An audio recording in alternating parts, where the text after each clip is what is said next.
Hello friends, मैं अभिषेक कुमार समृद्धि IAS के online platform पे आप सभी का स्वागत करता हूं, अभिनंदन करता हूं। दोस्तों, बीएड वर्सेस बीटीसी मामले की एक बहुत ही महत्वपूर्ण सुनवाई में कल छत्तीसगढ़ हाई कोर्ट ने दोस्तों अपना फैसला सुना दिया।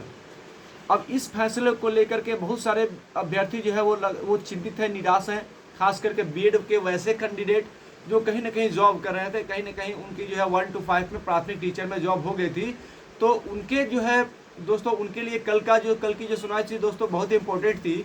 और खास करके एमपी गवर्नमेंट जो बीएड वाले कैंडिडेट के लिए सुप्रीम कोर्ट गई है, वहाँ से जज ने जो कहा था कि जो कैंडिडेट कहीं ना कहीं जॉब कर रहे हैं उनको रखने के लिए कुछ सोचा जाए, सरकार से इस बारे में पूछा था।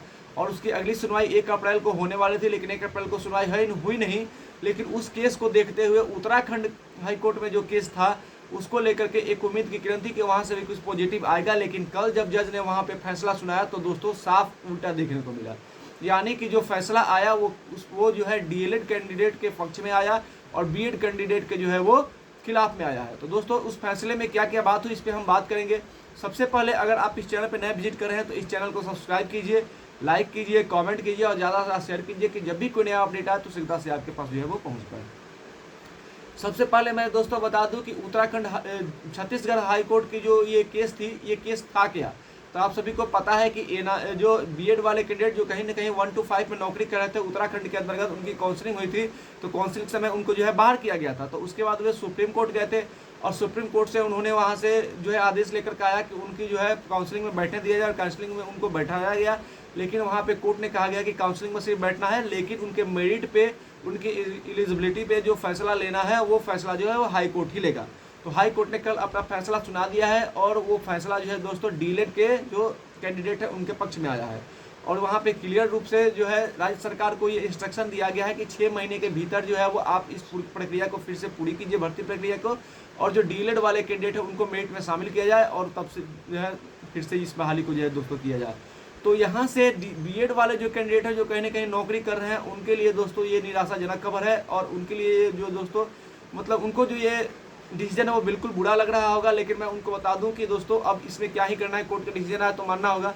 लेकिन अब वो क्या करेंगे, बीएड वाले कैंडिडेट अब क्या करेंगे।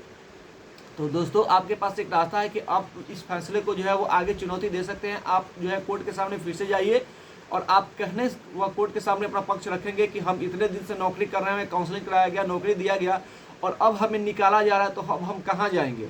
इस बात को आप कोर्ट के सामने रखेंगे, बेहतर तरीके से रखेंगे, अच्छे एडवोकेट के थ्रू रखेंगे, तो कोर्ट आपके बात को नोटिस करेगी कि जी हाँ।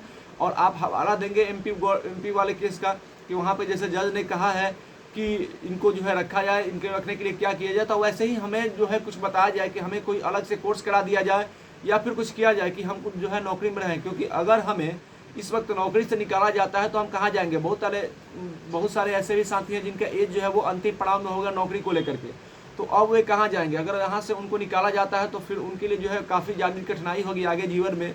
तो इसको देखते हुए आपको आप अपना पक्ष कोर्ट के सामने रख सकते हैं, तो ये आपके पास एक मौका होगा। लेकिन जो हाई कोर्ट का फैसला है वो आपको बिल्कुल निराश करने वाला था और डीएड वाले कैंडिडेट के पक्ष में आया, बीएड वाले कैंडिडेट को वहाँ से बाहर कर दिया गया है। तो दोस्तों ये बड़ी खबर थी जो छत्तीसगढ़ हाई कोर्ट से निकल करके आया है। इसके बाद दोस्तों मैं आप सभी को बता दूं बीएड वाले कैंडिडेट को जो कहीं ना कहीं जॉब कर रहे थे कि आप कोर्ट के सामने जाइए, अपना पक्ष बेहतर तरीके से रखिए, अच्छे एडवोकेट को चुनिए और इस बात को बेहतर तरीके से रखिएगा कि अब हम कहाँ जाएंगे। क्योंकि अगर हाई कोर्ट ने फैसला दे दिया है कि डीएलएड कैंडिडेट को यहाँ पे शामिल किया जाए और राज्य सरकार को क्लियर इंस्ट्रक्शन दिया गया है कि 6 महीने के भीतर इस काम करना चाहिए, तो आपको जल्दी से जल्द कोर्ट के सामने इस अपने बात को फिर से रखनी होगी और बताना होगा, बेहतर तरीके से पक्ष को रखना होगा हम कहाँ जाएँ। और आपको वो मध्य प्रदेश की गवर्नमेंट जो गई है सुप्रीम कोर्ट में, वहाँ से पहुँचे उस बात को भी रखना होगा, तब जाकर के आपके लिए कुछ हो सकता है। नहीं तो हाई कोर्ट ने तो आपके विरोध में दोस्तों फैसला दे ही दिया है। धन्यवाद।